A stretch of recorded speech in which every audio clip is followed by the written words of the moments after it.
అదే RTV app వార్తల్ని క్షణాల్లో చదివే అవకాశం ఉంటుంది. ఒక న్యూస్ పేపర్, ఒక టెలివిజన్ ఛానల్ మీ చేతుల్లో ఎప్పుడూ ఉంటాయి. ఈరోజు జాతిపిత మహాత్మా గాంధీ గారి 156వ జయంతి సందర్భంగా తెలుగుదేశం పార్టీ నాయకులు అందరం వచ్చి ఘన నివాళులు అర్పించుకోవడం జరిగింది. ఈరోజు 150 సంవత్సరాల తర్వాత కానీ ఒక మనిషిని గుర్తు పెట్టుకుంటున్నామంటే వాళ్ళు చేసిన త్యాగాలు. మహాత్ములు ఎప్పుడవుతారంటే వీళ్ళేమి గొప్ప గొప్ప వాళ్ళు కాదు, సామాన్య కుటుంబంలో జన్మించి సెల్ఫ్ కాకుండా సెల్ఫ్లెస్గా పనిచేసేవాళ్ళు. వాళ్ళ సొంతం కోసం కాకుండా సమాజం కోసం పనిచేసేవాళ్ళు. ఎప్పుడు కానీ జీవితకాలం గుర్తుండిపోతారు. మహాత్మా గాంధీ ఫిలాసఫీ ఒక మన దేశమే కాదు, ప్రపంచం మొత్తంలో కానీ మహానుభావులు ఎంతోమంది ఈరోజు మహాత్మా గాంధీ ప్రిన్సిపల్స్ని ఫాలో అవుతున్నారు. సత్యమేవ జయతి, నాన్ వైలెన్స్, అహింస. ఈరోజు ఆ ఫిలాసఫీ ఎన్నో యుద్ధాలు, ఎన్నో అరాచకాలని ఆపాయి ప్రపంచం మొత్తంలో. మహాత్మా గాంధీ యొక్క కోరిక ఒక సెక్యులరిజం, అందరం కలిసి ఉండాలి. ఈ భారతదేశం ఒక పూల తోట లాంటిది. ప్రతి పువ్వుకి ఒక అందం ఉంది, అలాగనే ప్రతి పువ్వులో ఒక సుగంధం ఉంది. ప్రతి పువ్వు లాంటి ఈ యొక్క భారతీయులందరూ కలిసికట్టుగా ఉండాలనే ఒక కోరిక మహాత్మా గాంధీ గారు.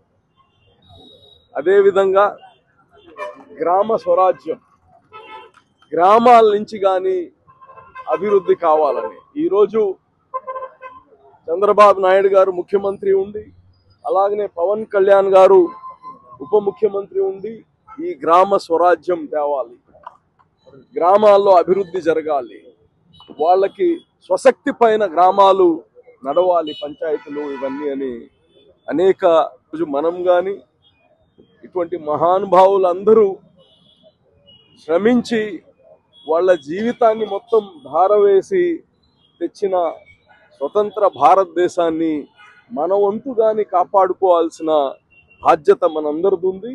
వీళ్ళ యొక్క మహాత్మా గాంధీ గారి యొక్క ప్రిన్సిపల్స్, అలాగనే ఈరోజు లాల్ బహదూర్ శాస్త్రి గారి జన్మదినం కానీ ఆయనకు కానీ అందరం నివాళులు అర్పించుకున్నాం.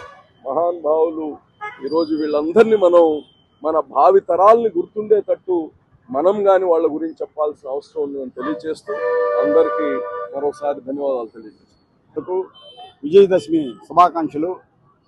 మహాత్మా గాంధీ ఆశయ సాధన కోసం అందరూ కృషి చేయాలి. ఆయన అడుగుజాడల్లో నడవడమే ముఖ్యంగా కూడా మా డిప్యూటీ సీఎం పవన్ కళ్యాణ్ గారు, అదేవిధంగా కూటమి ప్రభుత్వం కూడా ఆయన అడుగుజాడల్లో నడుస్తుంది. ఆయన ఆశయ సాధన కోసం కృషి చేస్తున్నాం. భారతదేశంలో పేదరికం లేకుండా నిర్మూలించాలన్నదే గాంధీ గారి ధ్యేయం. అలాంటి ఆయన మన భారతదేశానికి త్యాగమూర్తి మహాత్మా గాంధీ గారు. ఆయన త్యాగం వల్లే ఈరోజు భారతదేశంలో ప్రజలందరూ కూడా సుభిష్టంగా ఉన్నారు. ఆయన చేసిన సేవల్ని అందరూ గుర్తించుకొని మనం అందరం ముందుకెళ్ళాలి. అదేవిధంగా కూడా ఈరోజు కూటమి ప్రభుత్వం స్వదేశీ వస్తువులను కొనటం, విదేశీ వస్తువులను బహిష్కరించడం అనేది పెట్టుకున్నారు. ఆ కార్యక్రమాన్ని విజయవంతం చేయాలి.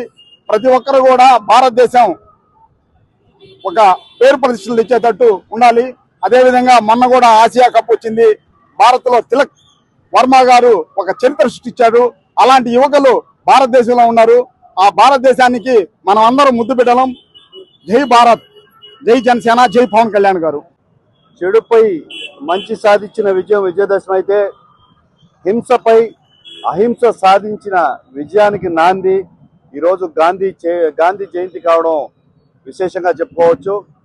అందరికీ అమ్మవారి కృపా కటాక్షాలు చల్లగా ఉంటూ మన హక్కుల కోసం శాంతియుత మార్గాల్లో ముందుకు నడవాలని గాంధీ తాత సూచనలు పాటించాలని కోరుకుంటున్నాను. ఈ రోజున సత్యం అహింస ఆయుధాలుగా బానిస సంఖ్యలలో మగ్గుతున్న భారతావనికి విముక్తి కలిగించిన బాపూజీ జయంతి సందర్భంగా వారి ఆశయాల్ని వాళ్ళ స్ఫూర్తిని ముందుకి నడిపించాలి. గ్రామ స్వరాజ్యం కావాలన్నారు, స్వదేశీ వస్తువులను ప్రోత్సహించమన్నారు. ఏ పేదరికమైతే భారతదేశం అనుభవిస్తుందో దాన్ని స్పష్టంగా కనిపించేటట్టు గోషితో తిరిగాడు జీవితాంతం. ఈ రోజున అదే భావాలను ముందుకు నడిపిస్తున్న పవన్ కళ్యాణ్ గారు కూడా మాకు ఆ విధంగానే కనబడుతున్నారు. మహానుభావుల ఆశయాలన్నీ ఇలాగే ఉంటాయి అనిపిస్తుంది. వారి మార్గంలో ప్రయాణిస్తూ వైసీపీ అరాచక ప్రభుత్వం 5 సంవత్సరాల్లో మేము చూసింది దగ్గరగా చూసాం. ఎక్కడైనా వైసీపీ ప్రభుత్వం దాడికి ప్రయత్నించినప్పుడు తల దించుకొని చేతులు కట్టుకొని శాంతియుత మార్గంలో ముందుకు పోండి అని చెప్పి పవన్ కళ్యాణ్ గారు సూచించారు. వారి మార్గంలో మహాత్ముల స్ఫూర్తిని ముందుకు నడిపిస్తూ సగర్వంగా ముందుకు నడుస్తామని తెలియజేస్తూ గాంధీ గారు ఏదైతే చెప్పారో స్వదేశీ వస్తువులను స్వదేశీ వ్యాపారాలను ప్రోత్సహించండి అనే విధంగా స్థానికంగా మరిన్ని వీడియోస్ కోసం ఛానల్ ని సబ్స్క్రైబ్ చేయండి. లేటెస్ట్ అప్డేట్స్ కోసం వాట్సాప్ ఛానల్ ని ఫాలో చేయండి అండ్ లింక్ డిస్క్రిప్షన్ లో ఉంది.